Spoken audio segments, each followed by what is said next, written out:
News world में आपका स्वागत है और मैं हूं मोहम्मद कमर खान। आज देश के प्रधानमंत्री, कवि कहें या पत्रकार कहें, अटल बिहारी वाजपेयी का जन्मदिवस है और इस जन्मदिवस को सुशासन के रूप में बीजेपी मनाती दिखाई दे रही है। कई कार्यक्रम आयोजित किए गए और अटल बिहारी वाजपेयी की यादों को, उनके स्मरण को याद करते हुए सुशासन का पाठ न सिर्फ पार्टी कार्यकर्ता जगहों पर जो है अटल बिहारी वाजपेयी की यादों को लेकर बखान भी होता दिखाई दे रहा है। और आज मध्य प्रदेश में देखा जाए तो यहाँ पर उनकी मूर्ति का अनावरण किया गया है, तो वहीं उत्तर प्रदेश में योगी आदित्यनाथ को बड़ी लाभ पहुंचाने की बात कही है, सौगातें देने की बात कही है। तो इसके अलावा अगर देखा जाए तो प्रधानमंत्री नरेंद्र मोदी ने भी करोड़ों किसानों के खाते में करोड़ रुपए की राशि ट्रांसफर की है। और जिस तरह से देखा जाए किसानों को लेकर कई योजनाओं की बात जब निकलकर सामने आती है या फिर प्रधानमंत्री ग्रामीण सड़क योजना को लेकर बात करें तो उसका श्रेय भी अटल बिहारी वाजपेयी को जाता है। और ऐसे में न सिर्फ कवि, न सिर्फ पत्रकार, न सिर्फ राजनेता, बल्कि प्रधानमंत्री के रूप में भी उन्होंने ऐसे अनोखे काम किए जिसको चाहकर भी नहीं भुलाया जा सकता है। और एक अलग छाप, एक अलग पहचान विदेश में भी हमारे देश भारत की अटल बिहारी वाजपेयी ने बनाई है। आज सुशासन दिवस के रूप में क्या कुछ तस्वीरें निकलकर सामने आ रही, बीजेपी की तरफ से किस तरह के कार्यक्रम आयोजित किए गए और बीजेपी सरकार को लेकर बात की जाए तो किस तरह की योजनाएं चलाने की बात हो रही है, क्या कुछ भूमि पूजन हो रहा है, क्या कुछ विकास कार्य हो रहा है, इन पर बात करेंगे खास खबर में।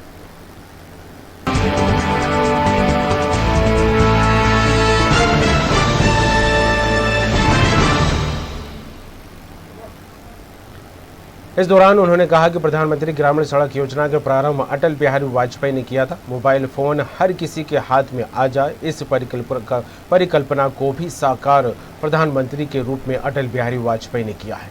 योगी ने अटल जी को श्रद्धांजलि अर्पित की। कार्यक्रम में सीएम योगी ने कहा है कि किसान हितों और किसानों को आर्थिक रूप से मजबूत बनाने के लिए पूर्व प्रधानमंत्री अटल बिहारी वाजपेयी ने पहला प्रयास किया था। सार्वजनिक वितरण प्रणाली अंत्योदय अन्नपूर्णा योजना अटल जी की देन है। अब प्रधानमंत्री नरेंद्र मोदी ने किसानों के सशक्तिकरण के लिए 3 नए कृषि कानून पारित किए हैं। राज्य सरकार भी अन्नदाताओं को सशक्त बनाने के लिए निरंतर प्रयास कर रही है।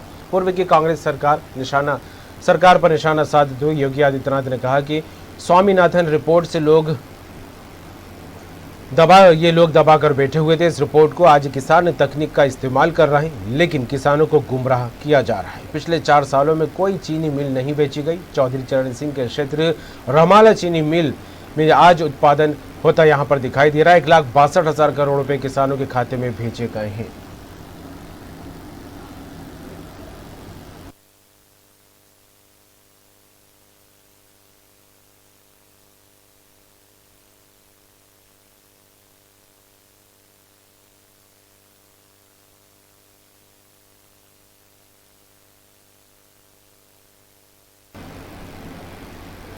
इतने कामों के बाद जिन्हें किसानों की खुशहाली समृद्धि अच्छी नहीं लगती, वह षड्यंत्र करके गुमराह कर रहे हैं। ये कहना है उत्तर प्रदेश के मुख्यमंत्री योगी आदित्यनाथ का।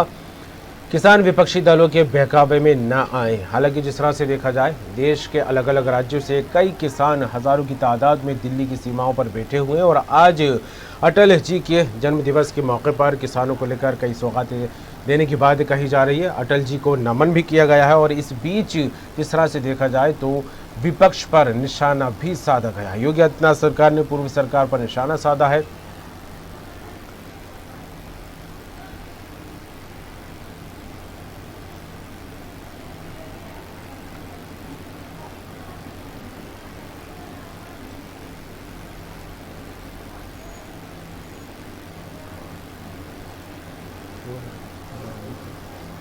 और सीधे चलेंगे लखनऊ, हमारे साथ जुड़ गए हैं Uttar Pradesh state editor RC Bhatt साहब। आज अटल बिहारी वाजपेयी जी का जन्मदिवस है और इसको सुशासन के रूप में मनाया जा रहा है और इस दिन किसानों को लेकर कई सारी घोषणाएं होती यहाँ पर दिखाई दे रही हैं। किसानों के खाते में करोड़ों की राशि ट्रांसफर की जा रही है। गन्ना किसानों को लेकर खास करके उत्तर प्रदेश में देखा जाए योगी आदित्यनाथ लाभ देने की बात कहते नजर आ रहे हैं। तो इस बीच विपक्ष पर भी जमकर वार होते दिखाई दे रहे हैं, क्या कहें? कमर, निश्चित रूप से जिस तरह से आज देश के पूर्व प्रधानमंत्री अटल बिहारी वाजपेयी का जन्मदिन है और उत्तर प्रदेश के मुख्यमंत्री लोक भवन में आज उनकी विशाल प्रतिमा के सामने उन्होंने उनको माल्यार्पण किया, उनको याद किया। और सबसे बड़ी बात यह है कि आज देश के प्रधानमंत्री ने पूरे देश के किसानों को संबोधित किया और तकरीबन 18,000 की जो 18,000 करोड़ की जो रकम है वो इस प्रधानमंत्री किसान सम्मान निधि के रूप में सभी लोगों के खातों में स्थानांतरित की गई। यानी कि दो कार्यक्रम, अटल जी के जन्मदिन पर एक जन्मदिन का कार्यक्रम एक तरफ और सम्मान निधि एक तरफ, यानी दोनों कार्यक्रम को एक साथ करने की कोशिश की गई और किया भी गया। सीधे तौर पर आज जिस तरह से मुख्यमंत्री भी हमलावर थे, खासतौर पे विपक्ष पर, और उसके साथ साथ प्रधानमंत्री भी किसानों को संबोधित करते हुए सीधे तौर पर उन्होंने विपक्ष पर हमला किया और पूरे आंदोलन के बारे में जिस तरह से उन्होंने भ्रम को दूर करने की कोशिश की, यानी कि सीधे तौर पर उनका कहना है कि वर्तमान जो केंद्र सरकार है वो कहीं न कहीं किसानों के हित में काम कर रही है। उसके साथ साथ किसानों का जो ये आंदोलन है कहीं न कहीं उनको भ्रम की स्थिति पैदा की जा रही है, एमएसपी पर भ्रम फैलाया जा रहा है। उसके साथ साथ किसानों को जो कॉन्ट्रैक्ट फार्मिंग की बात कही जा रही है कि उनकी जमीनें ली जाएंगी, उस पर भ्रम फैलाया जा रहा है।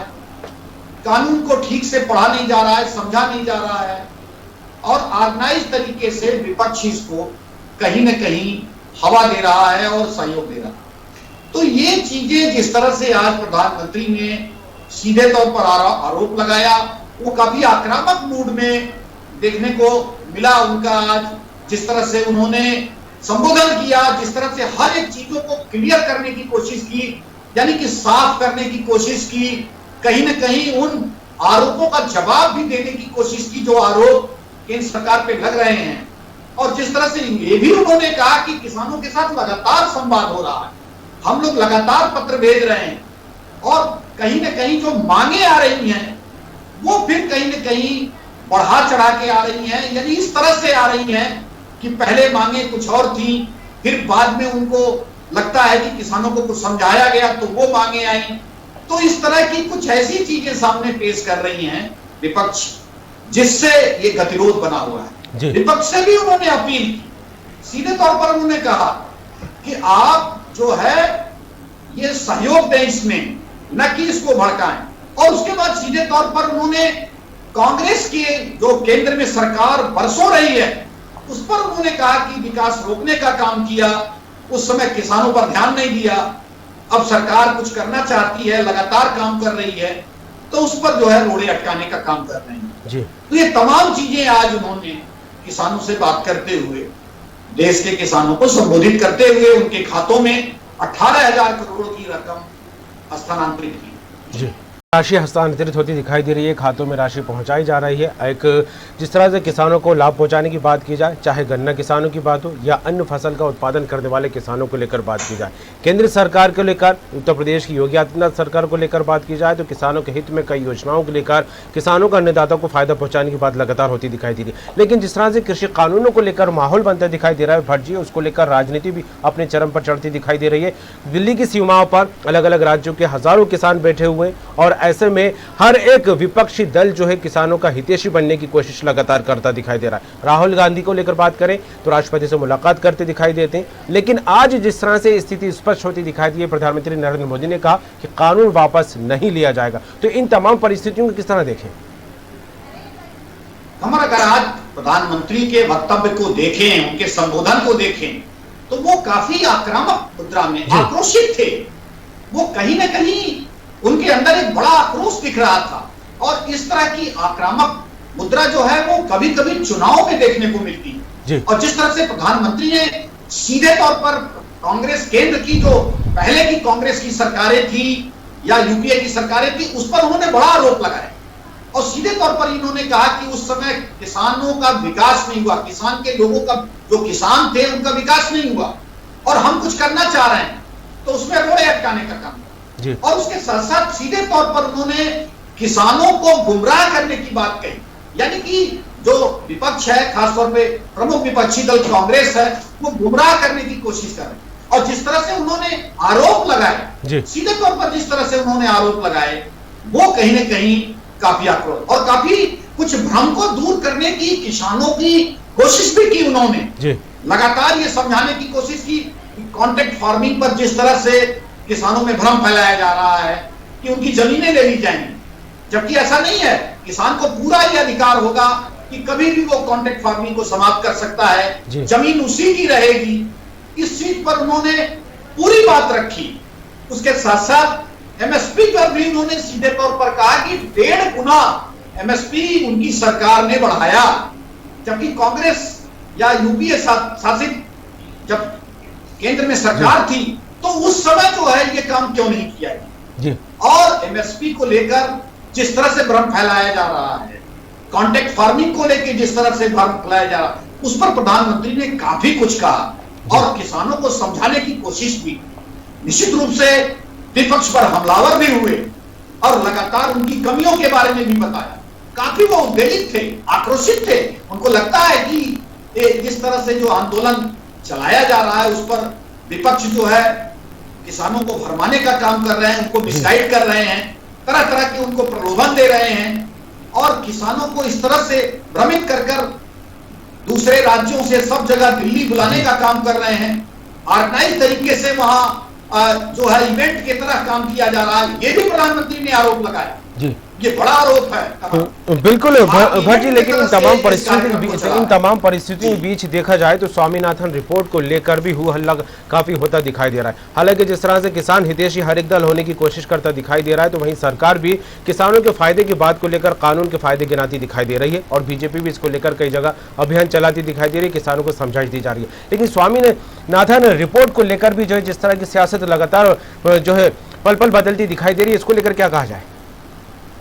निश्चित रूप से विपक्ष स्वामीनाथन रिपोर्ट को लेकर आगे बढ़ रहा है, लगातार उसी रिपोर्ट का हवाला दिया जा रहा है और निश्चित रूप से जो है स्वामीनाथन रिपोर्ट में जो संशोधनियां की गई हैं उसको लागू करने की बात कर रहा है, वह एक मुद्दा बनाने की कोशिश कर रहा है। लेकिन कमर वर्तमान में जिस तरह से तमाम राज्यों से किसानों का जो जमावड़ा है वो दिल्ली में हो रहा है, रास्तों को घेरा गया है, लोगों का आवागमन रुक गया है, लोगों को सुविधा हो रही है, किसान एमएसपी पर कानून बनाने की बात ये कह रहा है कि ये दंडनीय अपराध हो, एमएसपी से अगर कम अगर अनाज बेचा जाता है तो उस पर कार्रवाई हो। निश्चित रूप से ये व्यवहारिक नहीं है, ये आगे चलकर तमाम इसमें दिक्कतें आ सकती हैं। या देश के कृषि कानून को बनाने के वाले और उसके जानकार ये जानते हैं और तरह तरह की जो नई मांगे हैं किसानों की वो भी केंद्र के सामने रखी जा रही है, जिससे कहीं न कहीं कृषि मंत्री और प्रधानमंत्री दोनों असहज हो रहे हैं स्थितियों में और उनको कहीं न कहीं लगता है कि किसानों को पूरी तरह से जो नया कृषि बिल है वो समझने की बात नहीं हो पा रही है और विपक्ष उसको हवा दे रहा है, मतलब उसको समझाने का प्रयास न करके उसको उल्टा जो है किसान विरोधी बताने का काम कर रहा है। इस पर प्रधानमंत्री ने काफी कुछ आज कहा है और सीधे तौर पर ये साफ हो गया कि नया कृषि जो कानून है वो वापस होने नहीं जा रहा है। किसानों का आंदोलन भी निश्चित रूप से भी चलने वाला है। अब देखते हैं कि आगे क्या होता है, किस तरह से किसान बैकफुट पर आते हैं या केंद्र सरकार बैकफुट पर आती है। लेकिन आज प्रधानमंत्री ने तमाम चीजें साफ कर दी। जी चलिए, बिल्कुल अब देखने वाली बात होगी किसानों को लेकर आगामी दिनों में क्या कुछ माहौल बनता दिखाई देता है, क्योंकि सरकार भी लगातार सौगातें देती नजर आ रही है। आज जिस तरह से करोड़ों की राशि किसानों के खाते में ट्रांसफर की गई है, अब फिलहाल विपक्ष पर जिस तरह से निशाना साधा है बीजेपी ने और सत्तारूढ़ सरकार ने जिस तरह से, अब उसके बाद क्या कुछ रंग दिखाई देता है। जुड़ने के लिए तमाम बातें आपका शुक्रिया बच्ची।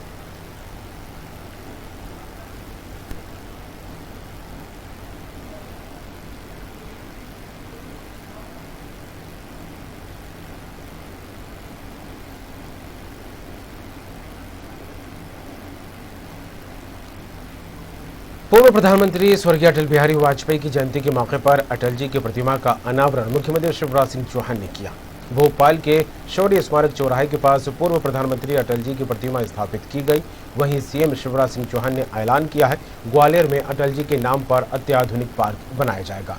पार्क में अटल जी के जीवन पर स्मृतियों को प्रदर्शित किया जाएगा। वहीं कमलनाथ के ट्वीट पर मुख्यमंत्री शिवराज सिंह चौहान ने पलटवार किया।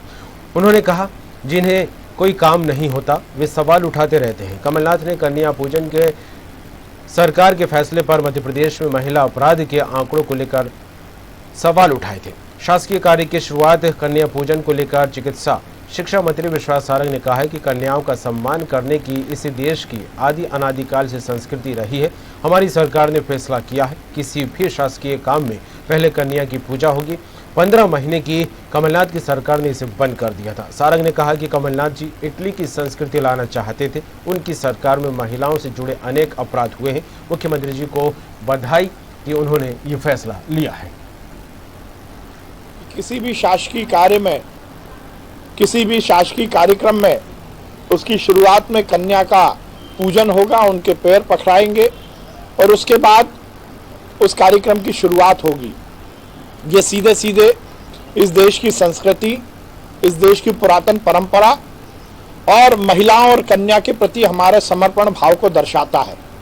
ये अलग बात है कि कांग्रेस की सरकार ने इस परंपरा को बंद कर दिया था, क्योंकि जब हमारी सरकार थी उस समय भी हमने ये शुरुआत की थी, पर 15 महीने की कमलनाथ जी की सरकार ने इस परंपरा को बंद किया जी। क्योंकि वो मध्य प्रदेश में इटली की संस्कृति लाना चाहते थे। वो इस देश से, मध्य प्रदेश से हिंदुस्तान की संस्कृति, हिंदू संस्कृति को खत्म करना चाहते थे। आज अटल जी का दिन है, जन्मदिन है। क्या नेता थे अटल बिहारी वाजपेयी जी।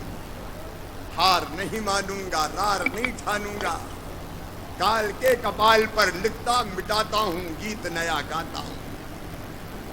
भारत की प्रगति और विकास के गीत गाने वाले, भारत के माथे के मुकुटमणि, जनता के हृदय के हार, माननीय अटल बिहारी वाजपेयी जी के चरणों में श्रद्धा सहित प्रणाम करता हूं, श्रद्धा सहित नमन करता हूं। और आज हम ये फैसला कर रहे हैं, ग्वालियर अटल जी की कर्मभूमि रही है, यह मध्य प्रदेश का सौभाग्य। खबर पर बात करेंगे। राइस सक्सेना हमारे साथ जुड़ गए हैं, Madhya Pradesh state head. Rice जी, आज सुशासन दिवस बीजेपी मनाती दिखाई दे रही है। अटल बिहारी वाजपेयी जी का जन्म दिवस है और ऐसे में कई योजनाओं को लेकर, विकास के कार्यों को लेकर काम करने की बात तो सरकार कहती दिखाई दे रही है, लेकिन कन्या पूजन को लेकर भी अब मध्य प्रदेश में जो है ये फैसला लिया गया है सरकार की तरफ से कि कोई भी शासकीय काम होगा उससे पहले कन्या पूजा किया जाएगा। और इसको लेकर विपक्ष पर, यानी कि पिछली कांग्रेस सरकार पर भी निशाना साधा गया। क्या कहें? बिल्कुल कमर, जिस तरह से बीजेपी पूर्व प्रधानमंत्री स्वर्गीय अटल बिहारी वाजपेयी के जन्मदिन सुशासन दिवस के रूप में मना रही है और यही कारण है कि पूरे प्रदेश में कई तरह के कार्यक्रमों का आयोजन किया गया। राजधानी भोपाल की अगर हम बात करें तो शौर्य स्मारक पर जिस तरह से अटल बिहारी वाजपेयी की प्रतिमा का अनावरण सीएम शिवराज सिंह चौहान ने किया और ऐलान किया कि ग्वालियर में अत्याधुनिक पार्क स्वर्गीय अटल बिहारी वाजपेयी के नाम पर निर्मित किया जाएगा।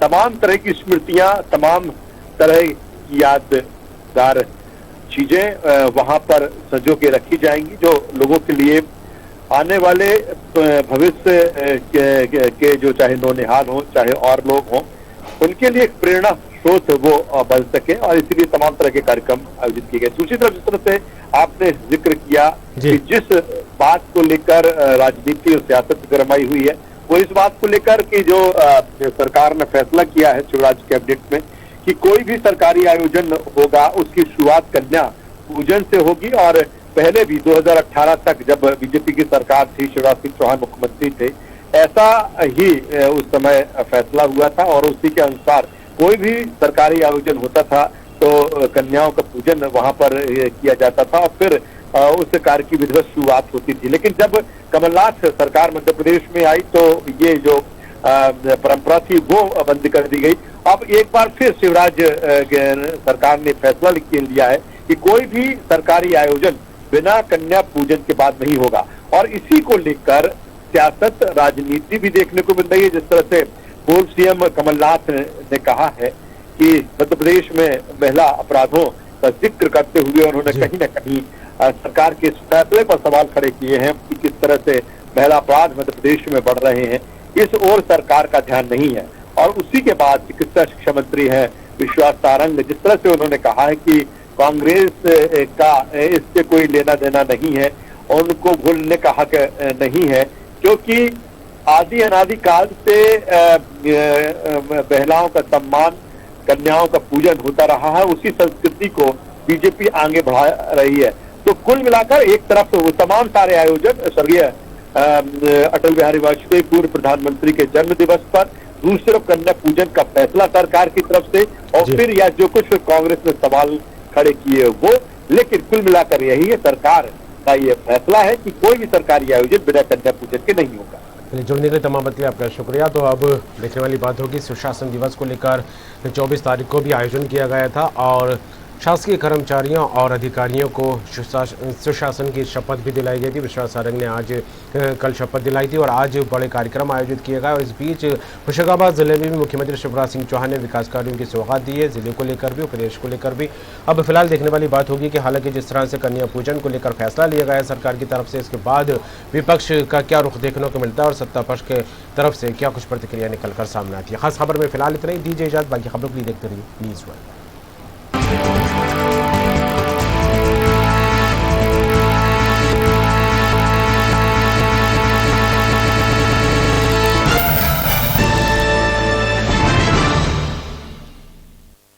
इस कार्यक्रम के प्रायोजक थे रूप मंत्र आयुर्वेदिक फेस क्रीम। ये कोई कॉस्मेटिक नहीं, आयुर्वेदिक औषधि है।